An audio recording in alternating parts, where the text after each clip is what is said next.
Welcome to Flat Earth Debate Live. I'm your host, Nathan Oakley, and if you are new to this channel, or you've not done so already, then be sure to subscribe, hit the bell notification icon and join button if you'd like to become a Nathan Oakley 1980 channel member and keep up to date with the Flat Earth Debate.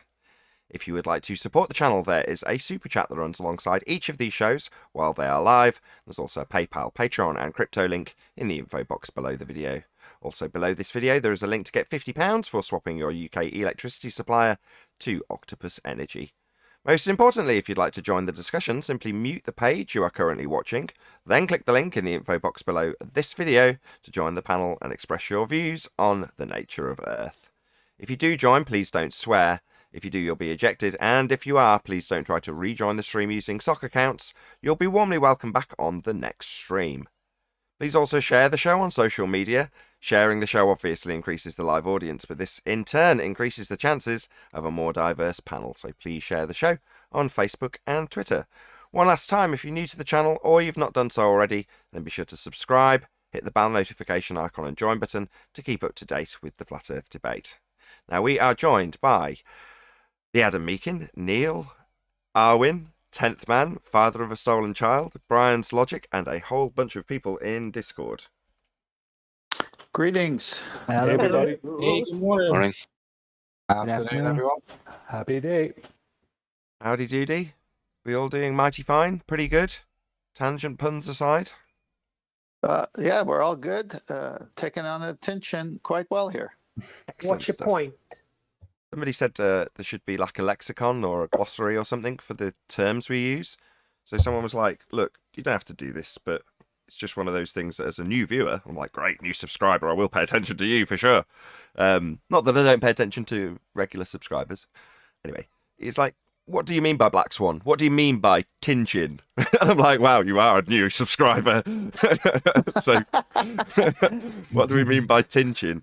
It's me pointing out in a sort of overt manner that Rumpus, in that particular instance, who's telling me, by way of projection, to take it on the chin, inferring that I've lost when I've won, he's got a dry mouth. He's in a state of mind where he's not panicking, but knows the fight is on.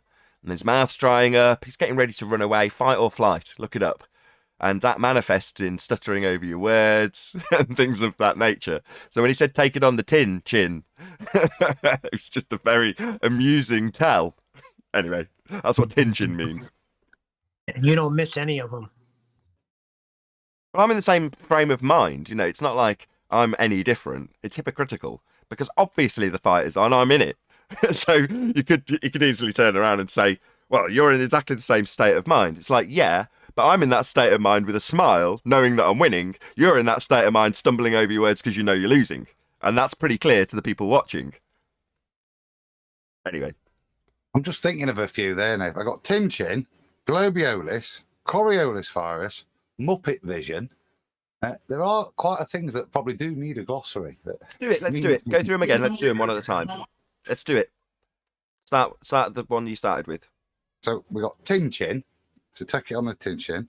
Take it on the Tin Chin. Globiolis, which is... Well, let's start with Tin Chin. That's a projected fear from your opponent. Next. Yeah. Globiolis. That's the hijacking of the not actual deflection observed from a non-inertial turning reference frame in the inertial reference frame. That would be an apparent deflection in the inertial reference frame observed from the non-inertial turning reference frame. Just to say it twice so everyone's clear. Described as speed changes or inertial changes. Also mislabeled, I'll get there, Brian, I promise. Also mislabeled as the conservation of angular momentum. So a description that's incorrect, labelled as the conservation of angular momentum with an overriding heading of Coriolis effect. There you go, how's that? I think that's pretty spot on. The next one, I'll share screen for you just to give you a bit of assistance, is Coriolis virus. Coriolis virus is the requirement to challenge your opponent to prove the claim that Earth has Coriolis virus. So it is exampled by Simon Dan telling me that my reference frames are ruined. So what he's doing is inferring that the reference frames used to claim Earth is turning are debunked because we point out we don't have Coriolis effect observable on a turning Earth. It's not a turning Earth. And when we point that out, they then challenge us to prove their claim so they can debunk it. That's Coriolis virus. Cool. Muppet vision. Muppet vision. Let's just bring Anthony in before. Are you in, Anthony? Yes. Muppet vision is very apt that you should arrive at this particular moment because it was labelled 3 years ago when we were detailing the hijacking of perspective. And that is done by way of the begging the question, proof of nothing, perspective hijacking curve calculator, by way of a now debunked physical geometric tangent point horizon that used to be called Earth curve.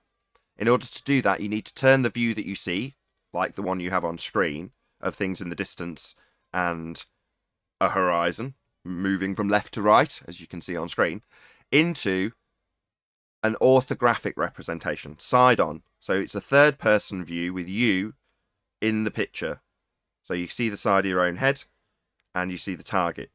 And then you have the only assertion of the cause of things disappearing in the distance being the physical geometric tangent point, now debunked by the Black Swan, formerly known as Earth curve, getting in the way of boats and buildings, by way of this tangent point claimed to be a blockage, geometric horizon, called Earth curve. Well, to do that, you need to remove perspective. The fact that things get smaller as they recede into the distance, angular size reduction, you need to remove that and call it Earth curve. So to do it, you put it into what we call Muppet vision. That's because you see the side of your own head, 90 degrees side on to the actual observation. This one, I'm not sure if it warrants it, but I do think it's probably needed, but it's not necessarily a specific to, but horizon. Horizon is the apparent location where the sky meets the land or sea. Cool. 2 to go. I got Black Swan. Black Swan is an argument made by Karl Popper that has been used in analogy. The Black Swan itself is an argument that if one was to assert that all swans were white, it would only take one black swan to disprove the argument. By analogy, we have Modus Tollens, which is formulated as follows. If the Earth is a sphere radius 3959, then every distance to horizon can be no more than 1.2 times the square root of the observer's height in feet. That's the geometric horizon. And in the Black Swan image, as it has been dubbed, we demonstrate that the horizon is way in excess of the geometric limitations of a sphere Earth, proving the Earth is not a sphere, debunking the tangent point claimed to be physical horizon. Cool. Last one then, and as you say, Riley'ian gravity. Riley'ian gravity is the assertion of relative density disequilibrium as a manifest force in either direction. Perfect. Which housekeeping question was that? We're not. We're doing a little glossary. Somebody in the comments who was a new sub was like, they were so polite about it as well. At the end, they were like, look, you can just ignore all of this. It's perfectly fine. It's like not wanting to offend me. So for that very reason alone, I was like, just on pure politeness, I'm going to do this. And then Adam's obliged by coming up with some of our terminologies that we throw in. Yeah. You know Like how a you were lexicon. talking about cross-pollination the other day, and I said there's some of that's to do with other topics of interest that are being pushed. And you were like, oh, that kind of makes sense. One of the kids, and I say kids in a respectful way, he's a protester. He's very much not in this topic. He's on the fringes. He's putting his toe in the water. He's having a little look. And because of the protesting angle that I'm interested in too, he came to me and he said, listen, can I ask you some questions? I said, yeah. And he wanted to know, like, some of the relative density questions that the topic that we're talking about, because he was genuinely interested. And he said, like, I don't want you to say my name. He said, because I don't want to commit to this properly yet. He said, but I get what you're saying. He said, but I was listening to someone saying that why is it always up and down and never sideways? And I said, it is sideways. And he said, what do you mean? He said, we only ever see things going up and down. And I said, no. I said, we do see things going sideways. We see smoke. I said, it initially rises, but once it finds its point where it's no longer like in disequilibrium, it'll start to level out. I said, but we also see other things that we can demonstrate that show that there is lateral movement sideways. I said, for example, the sun will warm up all the oceans and the seas, and it'll evaporate water, and that condensation process brings it back down again. But in amongst all that, it creates a lot of pressure, and that pressure goes to low pressure, and we call that wind. That wind is lateral displacement. It's lateral sideways movement that we see everywhere, every single day. I know we don't see wind, but we see the effects of it. No one disputes that we get wind. That's literally lateral displacement. I said, but it's never really thought of because like wind isn't really a solid matter. But even like a rubber duck, like when a boat capsizes and it sheds its load and a rubber duck ends up on the surface and it's laterally floating along the surface of the water, be it curved or flat, that little that little rubber duck gets picked up by somebody somewhere and goes, I wonder where that duck came from. That duck's laterally displaced. We see lateral displacement everywhere, but we've never really thought about it because we've been indoctrinated and brainwashed into thinking that everything moves up and down. He said, well, what about this downwards bias then? I said, where have you been watching that from? So he gave me some channel names and I said, right, the thing is, when you realize that all objects of matter that we can make are more dense than the medium, I said, there isn't the perception of downward bias anymore. It then becomes explained. It's explained by virtue of the mass or the solid in question. I said, so because all objects of mass are more dense than the medium that we live in, air, that's why there is this perceived downwards bias. But when you explain to somebody the reason why they've got the bias, then that perception is no longer there. It's now explained. I said, all objects of mass are more dense than the medium. And he sat there, there's a pause, and he's thinking, and I could almost smell the brain matter, the grey matter ticking over. And he said, so why are so many people making this into a big issue? I said, I don't know. I said, I've been trying to find out myself. And again, there was another pause. And he was watching a live show from last night where somebody very prominent was in chat, and they were talking about it. But we see lateral displacement everywhere. For example, fill up a bucket. If you pour water into a bucket, if we didn't get lateral displacement, you would have to fill up a bucket with vertical strips of water. And we don't do that, do we? We fill up the bucket, it hits the bottom of the bucket, it spreads laterally, and then once it gets to the sides of the container, then it starts to go up. The answer, or the reason why we struggle to see lateral displacement, is a little bit of ignorance on our side, and usually volume. Once you get more volume, it spreads out sideways, and you see lateral displacement. But we do see lateral displacement. It's all around us. You just need to think about it a little bit more, a little bit critically, and stop accepting the perception or the claim that there's a downwards acceleration bias. There isn't a bias. There's just that perception because that's the perception that person has, and it's explained. He went away and he's having a good think. He's obviously he's new. He's like 15 years younger than me, and he's genuinely asking the questions. But he's a produce of cross-pollination from other channels where other topics are being talked about, and it's the kids that are coming through, which is fantastic.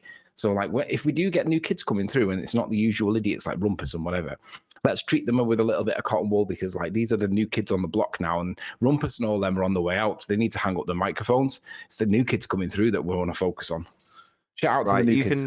You can treat them with kit goods, but in that respect, I'm knowing that story, I'm more inclined to go with the QE method, which is just give them a fair warning. Talk shit, expect pain. No, that's what you give to Rumpus.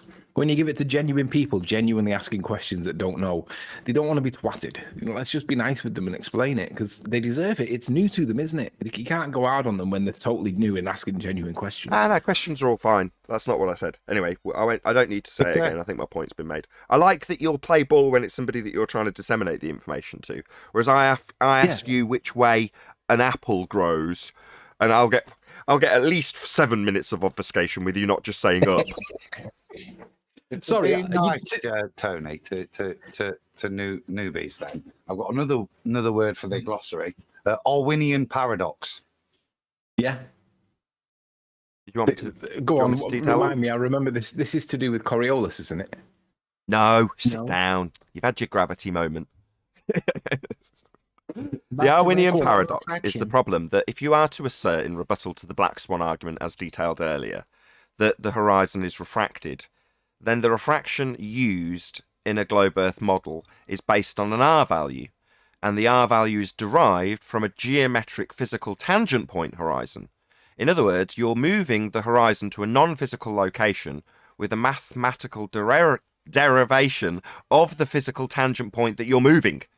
It's a paradox. So the Irwinian paradox is moving the horizon with an R value because you can't move it with an R value if it's needing to be in that position to get the R value. The horizon, the tangent point, the physical geometric sphere edge, the Earth curve, debunked in the Black Swan, just in case that or they or it wasn't clear in that description. Yeah. Quantum looming. What? What? This is new to me. I missed that third again. I know what quantum looming is. That's John's temperature when he starts getting annoyed. As quantum looming increases, he gets more aggressive. That's what that is. Quantum looming. Oh no, quantum looming. Or I know there's another one. Quantum's press the thing to join the link hangout thing. You know, the press to join thing. But Nathan hasn't seen it yet, and he's sat there waiting to come in. So quantum is looming. Ah, that's good. Quantum looming, not fuming. Quantum, I would assume looming, quantum. Oh, sorry. quantum looming's got me in stitches. Let me tell you. Oh, goody. Well, quantum looming, to me, I would interpret it as it's looming until it's like no longer looming because it's not convenient in the approach of the argument you're using. So it can be looming or not looming depending on the argument of approach, and that would, I guess, keep it in a quantum state. Is that it? No, it relates to John's redefining of the Baller's term of looming. Oh, I know. Quantum looming would be the more accurately described mirage of the sky below the apparent horizon to cause the effect of objects sat on the horizon to appear as though they are floating. Correct. Easy one then. Uncle Bubby. What? I missed that. Say again. Uncle Bubby. Still didn't get it. Is it me? Uncle. Al-Biruni. Yeah. Al I was Biruni. going to come to Alwynian. Yeah, well, it's Uncle Bubby, you see. So Bubby. somebody is Uncle Yeah, Bubby. Bubby. What about him? Oh, just to qualify that it is Al-Biruni. It's in a glossary term, isn't it? It would Oh, be. Bubby, I see. In glossary terminology, Bubby is Al-Biruni, the guy that's measuring a physical geometric sphere edge horizon formerly known as Earth curve to give him the R value. That geometric horizon that's now refracted paradoxically to a non-geometric location. That's Al-Biruni. Bubby. I'm running dry now. Did you guys catch this yesterday in the last week or so? Let me just screen share while this is on. This is brilliant. I think this is present screen, present my entire. This is fantastic. So look at the date of this. Click accept. So this is dated last week. Where is the date? I don't know what date it is. It is last week. It's basically a regurgitation of a previous story that we're really familiar with. I'm just trying to see what date this was. It was one day last week. Yeah. Yeah, This is Adam. quantum looming. Yeah. Yeah, Here's the thing, right? Here's the thing. You know, when Al-Biruni went up his mountain and he observed the horizon and he calculated his dip angle, unless he had a big, massive boat on the horizon in the very, very distant observation, he wouldn't know that this effect was or was not in play anyway. So we could just easily, in the same way that they just flippantly apply gravity when we manipulate the density of the medium to cause an acceleration, we can just flippantly apply this apparent dip angle caused by a refractive effect that Al-Biruni could never have known whether it was there or not, because no boat would be big enough to see at the distant horizon, and just say that the sky's being reflected over the top of the horizon and it's actually significantly higher than where he perceives, and there is no dip angle whatsoever. But we wouldn't do that because we've got no evidence of it, and we wouldn't flippantly assert it like they do with gravity and after stuff that they do. But I just wanted to point out that this came out, there we go, 10th of March. This came out one day last week, right? And people were talking about it. Now, obviously, we all understand all this. But people were talking about it, saying, whoa, what's going on there? Is the boat really? And doing the usual thing that we did years ago. And what I realized is that we're living on this little corner of the YouTubes. We're living a little tiny parallel universe that's independent from other little circles in the YouTubes, where they're having their parallel universe and they're just somewhat distant behind us in time. We're very much penned in here, and it's weird that they You know, like people come into this topic through regurgitated stories in the mainstream media that obviously we've been talking about for ages, and they're like, "Wow!" And we're like, "Yeah, come into Nathan Oakley's and have a chat. It's great."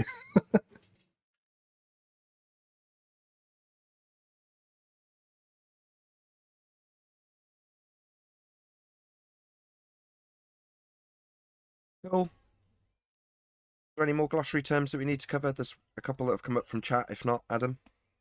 No, I said I'm running a little dry. If people want to help out, I'll jot them down and save them. But yeah, Okay. I'm in. From the chat, we got Dal West Watson. Oh, I do believe dropped a super chat. He gave me £2 to say first? Question mark. Thank you for the super chat. But on a more serious note, he says, Nathan, what about unicorn farts and Narnia? So who wants to cover unicorn farts? Can't remember what unicorn farts were involved with. What's that related to? The unicorn farts is where you've got something that doesn't actually exist, then a subset of something that doesn't exist that you're going to qualify with maths and reify into existence by way of describing it mathematically. So I can reify. Oh, like gravity then? Yeah, it's used normally alongside gravity, correct. So unicorn farts is basically reifying into existence something physical by way of mathematics, i.e. gravity. Got Exactly. it. That makes sense. Exactly. It's a parallel with the reification process that's done when talking about gravity. So you just parallel it with unicorn farts, and you've got the same thing where the thing being described rather than gravity, which everyone sort of nods when they hear. They go unicorn farts and stop nodding.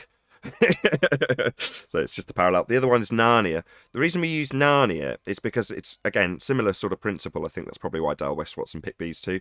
It's a similar principle to having fake gas or unicorn farts in the respect that you've got a fake place. So you can discuss the gas lamp, for example. How much gas in Narnia does the gas lamp they encounter when they've gone through the wardrobe actually consume? Now, the reason that's an interesting question is because, well, you can just calculate how much gas. Well, no, you can't, because if you forget about the laws that apply to Narnia, when they move through the wardrobe, right, when they arrive on the other side, the time that they're actually experiencing is nothing like the time on the previous side of the wardrobe. In other words, when they go back through it, they're the age that they went through in the first instance. So therefore, there's a certain time dilation that you have to factor in. Now, in case anybody in the audience is now nodding along, bear in mind I'm now talking about calculating how much gas is consumed in a place that doesn't exist. Likewise, you can calculate how much fuel's used to travel through a fake place they call space, an area that the gas we're breathing would fill if it was an availability of volume, a space for gas to fill. Then gas would fill it and we'd all be dead. Meanwhile, they calculate how much fuel they need to use whilst travelling through this fake place, like Narnia. So while we could argue all day about the time dilation and how much it affects the fuel use in that gas lamp, based on which side of the wardrobe you're on, you can also calculate how much fuel it takes to travel through a second law of thermodynamics violation sky vacuum called outer space. Very good. Oh, Got another one there from Del. Sorry, Brian. There's a great description of the next one. Rumpus. To rumpus someone. That's defined. Continually over speaking to stop the point being made. Yeah. It's not our Keep rumpusing glossary. Brian as he comes in now. It's Not. Yeah. Hold on. The word rumpus. Hold on. The word rumpus is defined. The word rumpus means a disturbance. That's what it means. We use it as a verb, though, don't we? Yeah.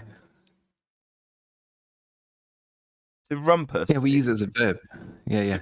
To rumpus is to mute the person that you are talking to by continually utilizing verbal diarrhea while that person's speaking. Something like this, like what I'm doing to you now. No, because I paused. you haven't got the rumpusing down. There you go. Used in context. We need to have a unique one though for Arwin. You know when we have a deliberate pregnant pause and Arwin goes, "I can help you with that." It's not quite rumpusing, but it's like what opportunism. Excuse me.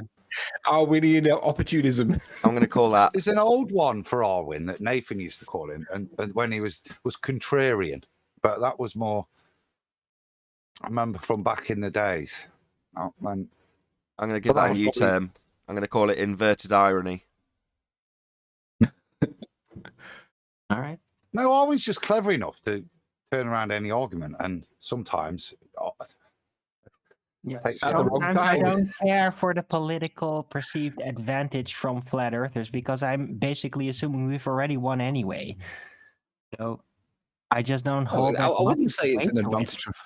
I wouldn't say it's an advantage from flat earthers, Arwin. I'd say it's waiting for Rumpus to actually answer the question, and he's cornered. That is what it is. Yeah, and then waiting an hour long, like the previous 100 times, of that That's a not dig at actually me. happening. Yeah, I know. he wants It's a leg.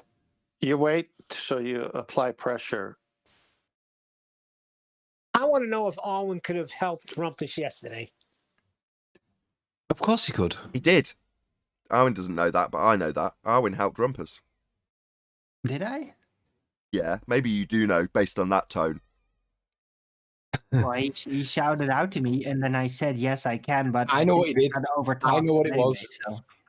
I Go know on. what it was. Arwen said something, and Rumpus used Arwen's words as a distraction to move away from the point that Nathan was on to try and answer a much easier question with Arwen to get himself off the hook. Precisely. That's exactly what he did.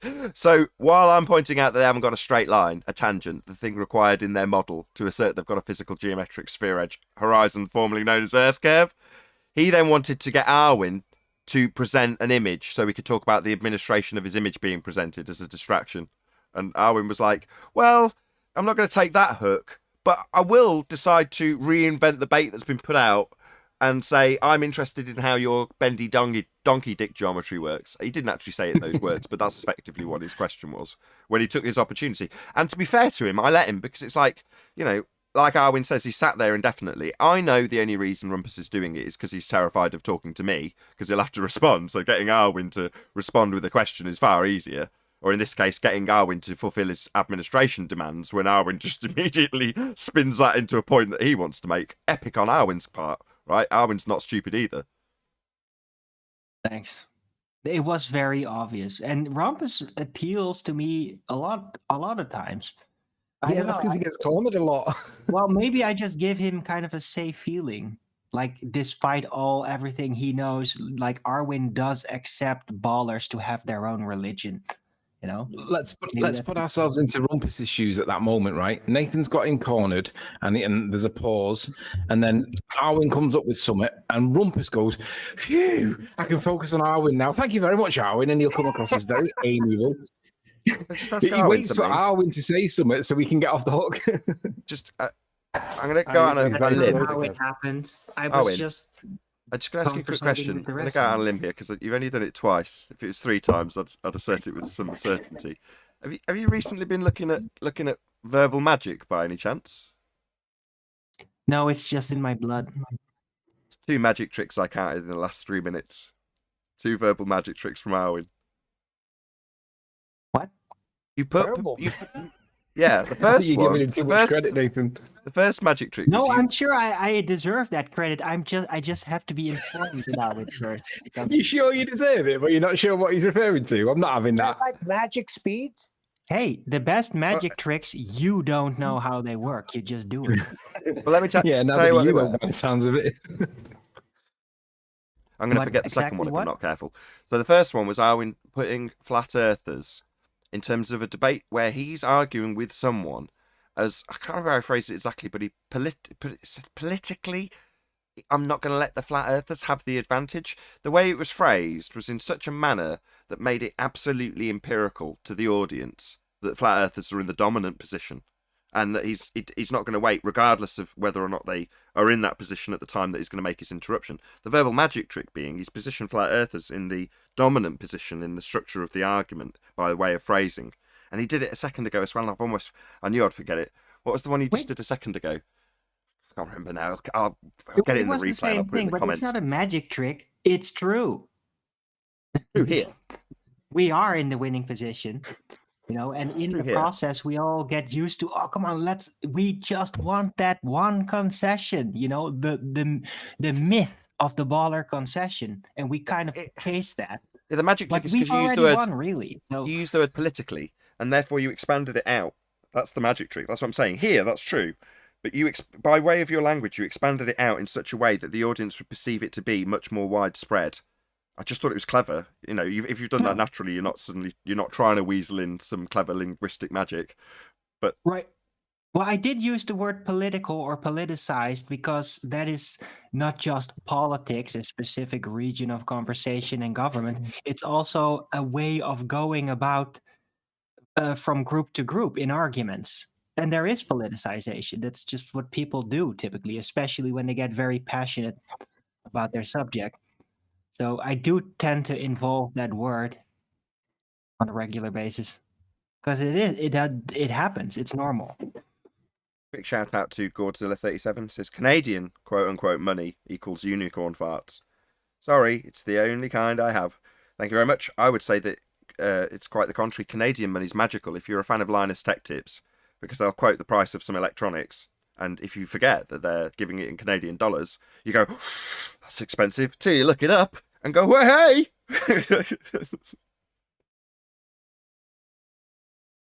Anyway. Except they clarify most of the time if it's in Canadian or US dollars. I couldn't decipher that. Do you want to try that once more, a bit louder?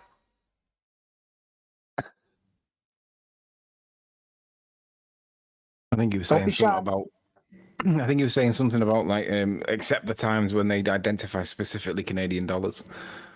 Yeah, but that ruins my joke. Oh, let's not dwell on it. Nathan, put my screen on quick. No, we were talking about a glossary, right? Of all the words, terminology. Has physicality assumption bias been? I think we've all rumpus Brian long enough for him to bring it say is now. Agreed. What? Where is When we brought up rumpus, Brian was trying to speak. So. Oh, my bad. Sorry, Brian. I have no idea what I was going to say. Well, whilst he's working it out, I'll just say good morning. Whilst he's working it out, and I've got my thing on screen, let me just give a really quick one-liner, just to make the audience aware for today that yesterday's show, Rumpus failed to give an account for how this is explained on the Ball Earth, because he always wants to flip it into orthographic view so that he can maintain, or he can make that beam much, much bigger because of divergence, and basically deny and ignore perspective. So at the moment, it's unanswered by Blurthers. So we're hoping that if Rumpus is watching, he could join and maybe come back with a better, or maybe present an argument today, one that doesn't involve orthographic, but probably not. Morning, Chocolate. Morning, brother. How's it going? Doing well. We've just gone through a glossary. I want to cover physical assumption bias, and then if there's any more glossary terms, then we'll actually get to housekeeping. Oh, I'll write that down. That's a goodie. So, physical assumption bias, normally in regards to the luminaries. Arwin, take it away. He's gone. He's gone. Physical. He's gone.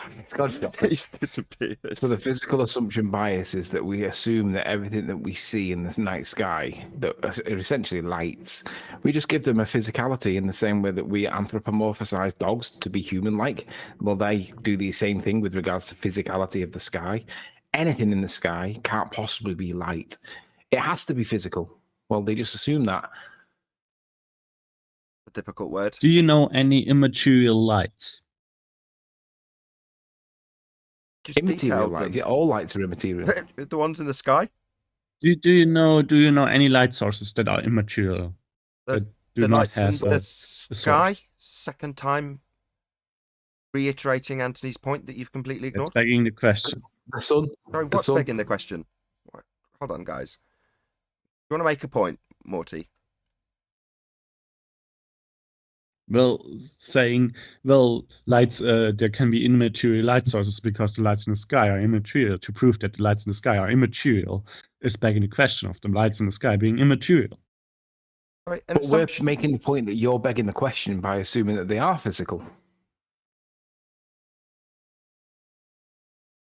Well, you were saying that this is not an assumption. That We this just is not say a they're reasonable lights. assumption. You're the Have one. you You're touched the one any who of these says lights they're in the sky? material. You got it, obviously not. Of the quote, it's physicality assumption bias. And we're not saying they are definitely not physical. We're saying that you make that physicality assumption. Yeah. We're not making a claim. Yeah, We're based just on- pointing out that your claim has that physicality assumption without anything to actually prove it. The sun isn't tangible, is it? So we've not. Doesn't mean it couldn't be. Doesn't mean some of them couldn't be. Yeah, the moon, for example. But at the moment, you have an assumption bias without any actual evidence. Exactly. We call them lights. You think we can land on them? True. That was the wrong fallacy about begging the question. If he was going to try to push it from a baller's perspective, he should have said it was a special pleading fallacy. But we're not making any claim to make it special pleading. We're not saying. No, not anything. us. Them. Didn't I just? You missed say what that he said. No, he said No, it from a no. baller I said- perspective. He's No, going to it- come and call fallacy on us. Correct, John? Yeah, he will see from his paradigm. He's saying everything's physical because only so anything that you see has to be physical, and for you to assert that they're not physical, then that's a special pleading from that standpoint. Yeah, not bad. Well, he said. Do you know of any light that's not physical? That's Yeah, how he those- came in. I get you, Neil. So in that question, he's basically proving our point in terms of his physical assumption bias. Epic. Yeah, Well yeah. caught, Neil. That's why I corrected him, saying that we were pointing out that problem, and he's used that problem against me as though I'm making the claim, and I'm like, no, it's the other way around, you Burke. Perfect. Now I get to ask him. So what's triggered this burden of proof reversal fallacy? What's triggered you about this particular subject?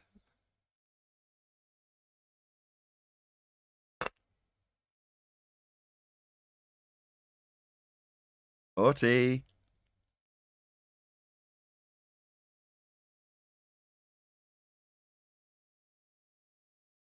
I'm intrigued to know why this triggered you, my friend. Could you let us know? No? Just wanted to burden proof reversal fallacy, and when it failed, just shut down completely mentally. That's I'm that not match, taking though, credit, for but I you. was kind of poking him in the voice chat.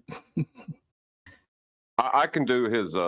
I can give his argument for him if you need me to. Let's come off mute now. See, why did that trigger you? Nothing triggered me. I mean, it inspired you to reverse the burden of proof and challenge us to prove our debunking of your claim that they are assumed to be physical.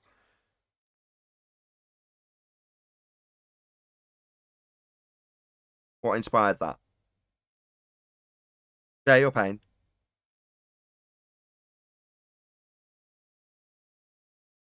Do you not like us pointing out that assumption of their physicality in a sky vacuum? Do you not like that? Is that why you attempted to reverse the burden of proof? Here to help. We're trying to nurture you. Share your pain. Oi! Oi, oi! Thank you, Neil. What? Just trying to get his attention. Are we in the ocean? I give up. I give up. Go ahead. Do some housekeeping. Good for you. Okay, So thanks. he is there. He's just completely ignoring you. Shut down mentally. As soon as the fallacy he used was pointed out and discussed a little bit, he shut down. He's like, oh, I'm having no part of this. Well, Master, that you're is right, a man. normal. That's a going on, normal Master? ball. Come on, Morty, don't be shy.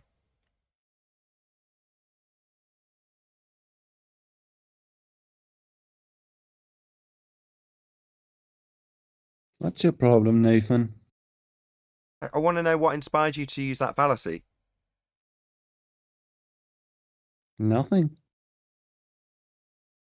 As you could derive from my silence.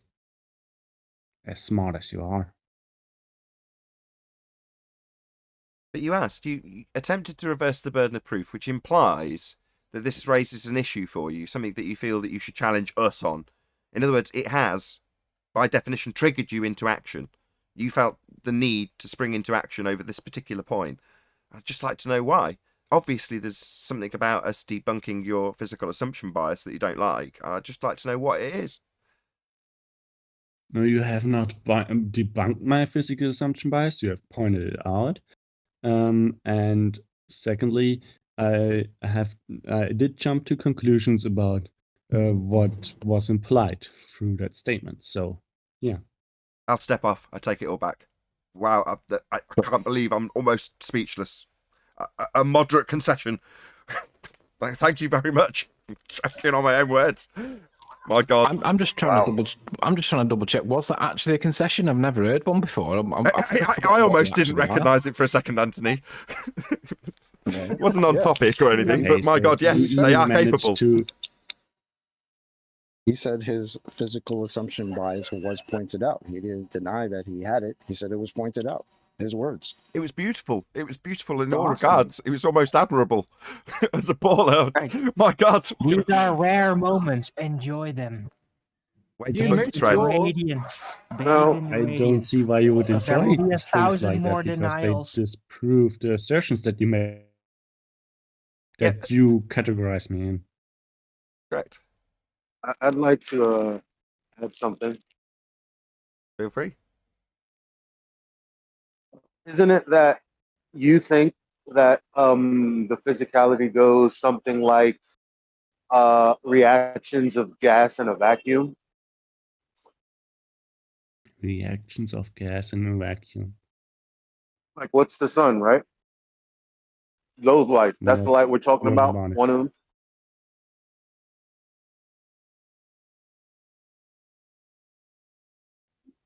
What? You're roboting a lot. I can't make out what you're trying to say. Okay, I think he's just trying to take you to the next step in the argument, because there's a reason why we point out the physical assumption bias. We were just going through glossary terms. But the reason, I mean, we can get into that if you like, but it'll be a lot more painful for you. Please stop making assumptions about my person, what will be painful for me and what not, and what I'm thinking and what not and what not. You know, it's just needless. Okay, well, let's see how we get on. The assumption of the physical lights in the sky also has violations of the second law of thermodynamics within those assumptions. For example, and I think that was what Elijah was trying to drive at, you've got things like the sun claimed to be a burning ball of gas in a sky vacuum. Absurd.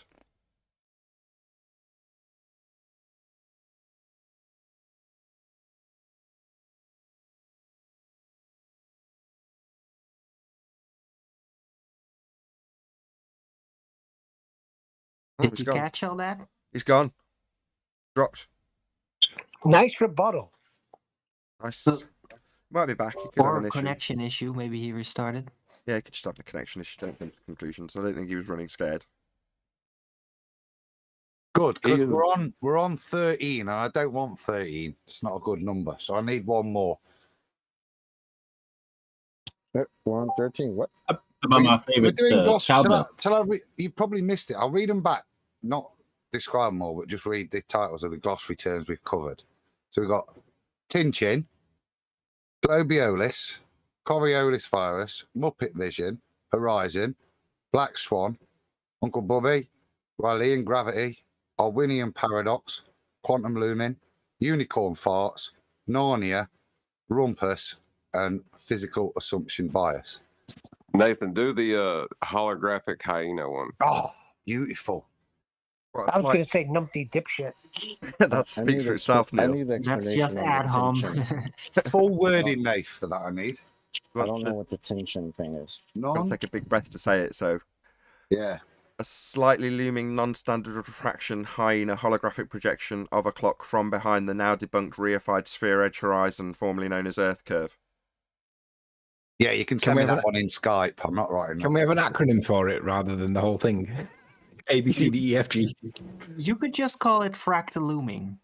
That's what I used to call it. Does require Hey, I'll tell you one word that needs to go in there. Relative density.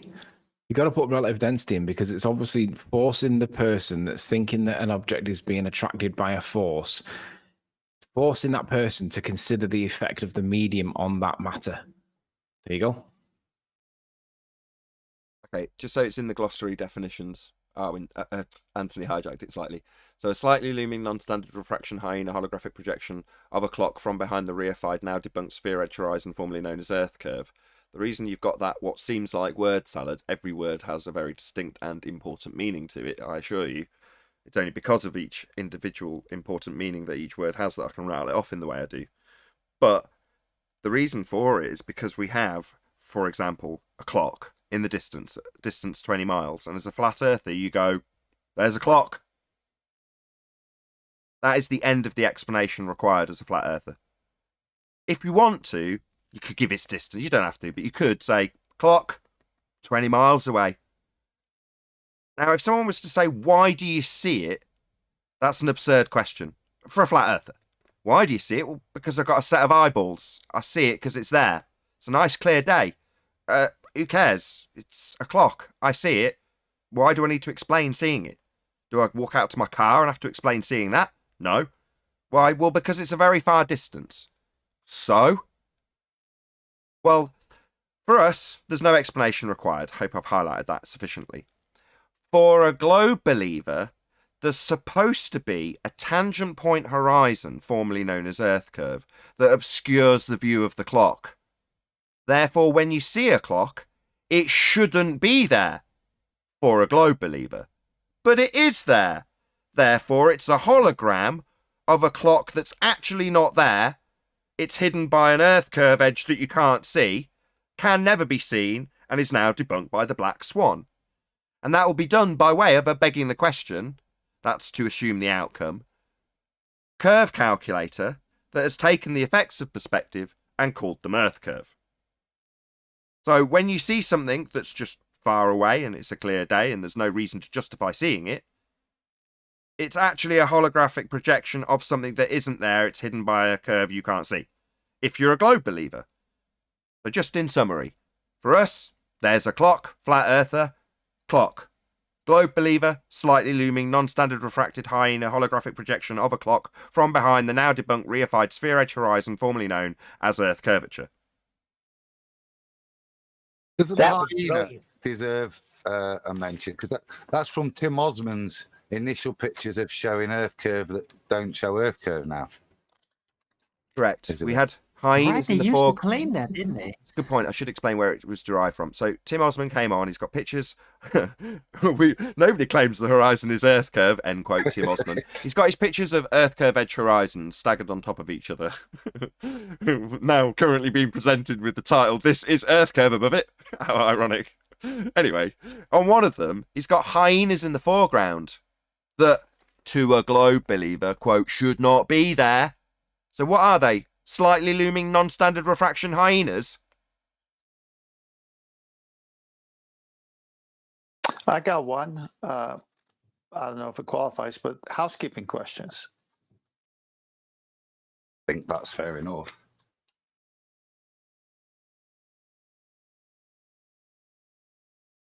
Any more for the glossary? I got a housekeeping question. Is there any sign of a magic speed in which That's gotta be the asteroids one. can achieve and from any angle produce a completely circular impact crater? Any signs of that? Impact I've craters. got no sign. 88 miles per hour. Did you wiggle your fingers when you said magic? The surface level magic That's trick the is best obviously part. what Chocolate's addressing, but the secondary level magic trick may go unnoticed, as I pointed out, which is to say impact craters. Well, that sounds like a bit of a begging the question fallacy there in itself now, doesn't it? What do you mean impact craters? So you're explaining these assumptions of craters, something having hit them, as being magic angles that come in to create the quote-unquote impact craters. Why are they impact craters now, Chocolate, exactly? Whatever gives you that idea? Because they assume that the thing is physical. That physical assumption bias. That we were physical talking about assumption bias again now, isn't it? before? Indeed, it is. Turns out there is a magic speed. Somebody's playing the clip. Creation Bear, thank you very much. Notice how he says magic. I love how he says it though. Like he's talking to a class full of children. Yeah, he Turns raises his out, voice. magic speed. You gotta love it. Magic speed. He did the same thing with the Any football. That's how you communicate science. Any signs of ballers being able to recite I went back to my the Black room, Swan I argument? got a few numbers, Hold and I on to did this math, and I did that math, and that ball moved. He did the same thing with the football, the field goal. Wow. Go ahead, Eric. Try once more. Any sign of ballers being able to recite the Black Swan argument? That's painful for them. Painful, yeah. Couple of ballers on. Anyone want to give it a bash?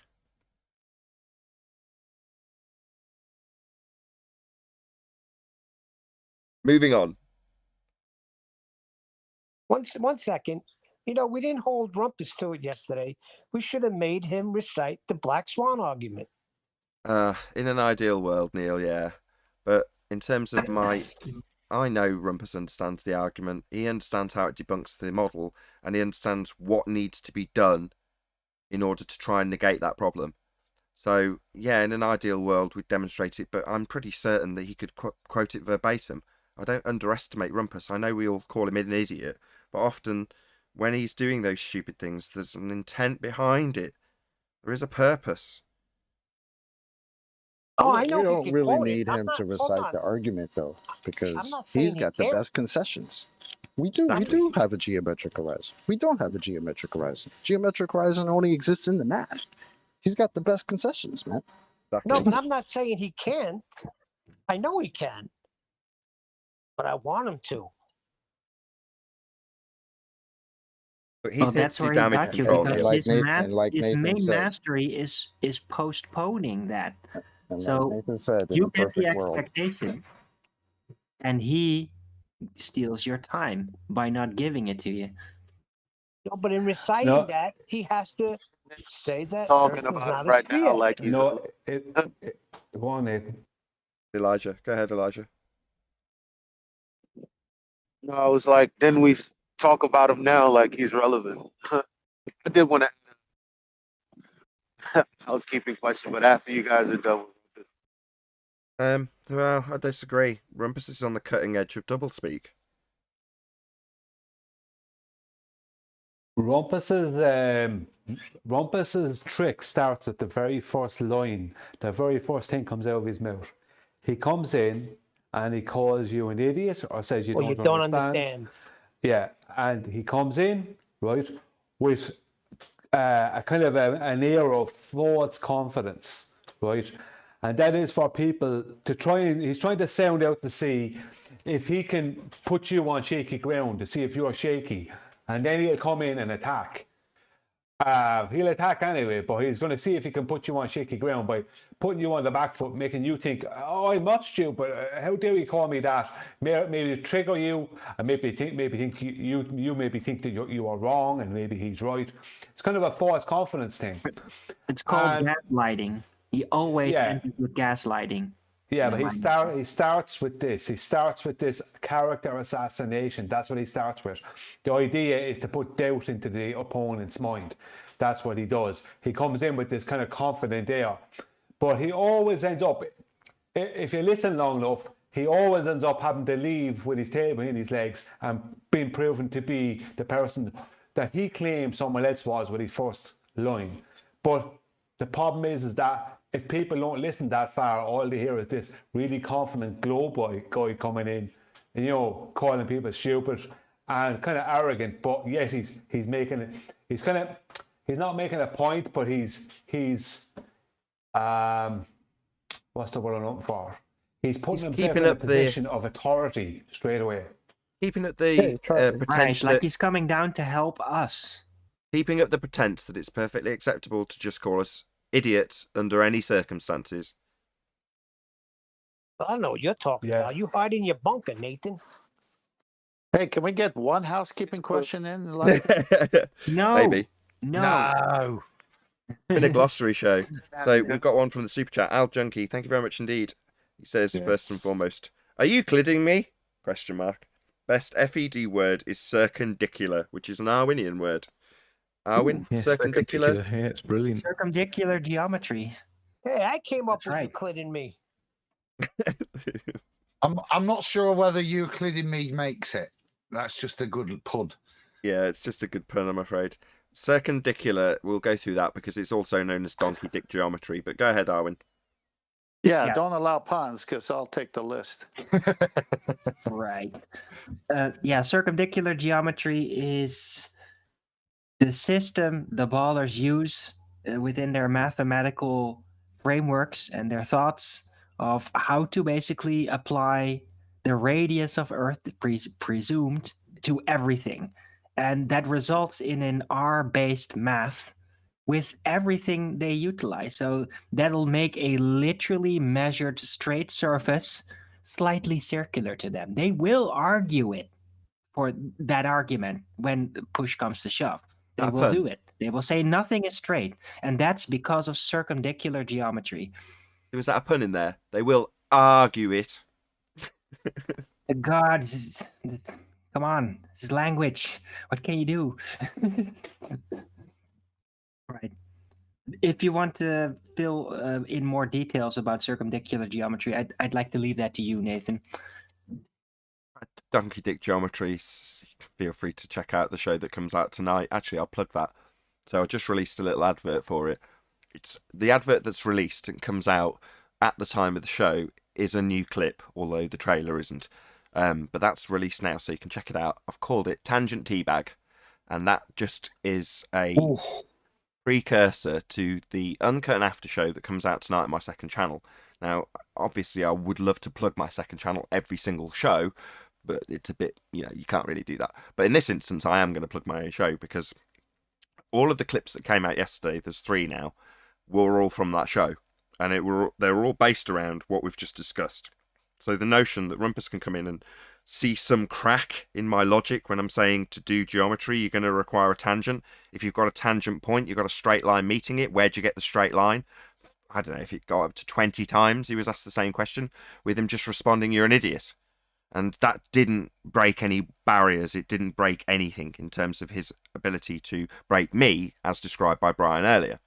What it did get was me saying, you're an idiot. You don't understand how geometry works. And me putting up various different descriptions and pictures of their model with its tangent points. So it wasn't a particularly difficult battle on my part.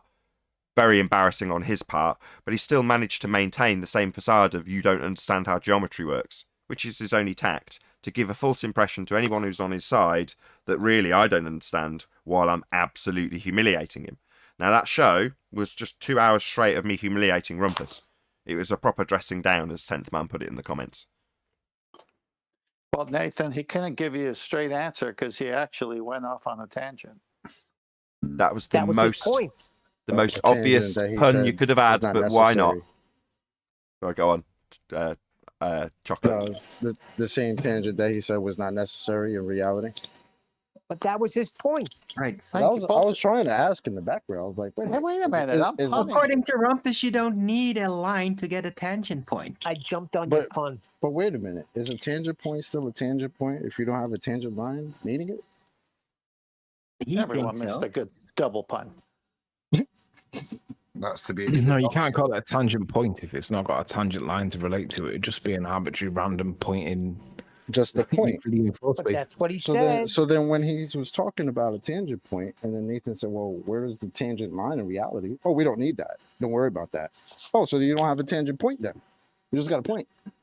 No, he said you don't need the line. He said a point. Yeah, not a line. exactly. Don't you understand? Yeah, Nathan? you don't need the line, but if you don't have the line, the point's not a tangent point. So yeah, that's you've summarized it beautifully, but that was gone round and round in circles. I think it was 17 or 18 times with me just saying, no, you're wrong, you're an idiot, and him saying no, me saying you don't need a straight line when describing a tangent being a straight line, is him displaying his idiocy at the detriment of himself in order to throw himself on the grenade that is the death of the heliocentric world. So, it was extremely enjoyable for me to berate him non-stop and point out as he's coughing and getting a dry mouth and stuttering. It was epic. That brings in your next one, Nathan, then teabag. Teabag, yeah. We have to round out this live show. If you are watching this on either Nathan Oakley 1980 or Nathan Oakley premiering streams, then stay tuned, as there will be an after show to follow. Unfortunately, if you are watching this live, this is where we bid you farewell. A huge, massive, enormous thank you to all of you who smashed the super chat, liked, commented, shared, subscribed, and all that good stuff. Did I miss any super chats? Let's just have a quick look. Yes, I did. I missed one from Al Junkie. 10th man puns below, everyone away. Hashtag 10th man fan. Indeedy do. I couldn't agree more. I am a fan of 10th man also. Once again, stay tuned if you're watching on either premiering stream. I've been Nathan Oakley, and I'll see you all in the next video.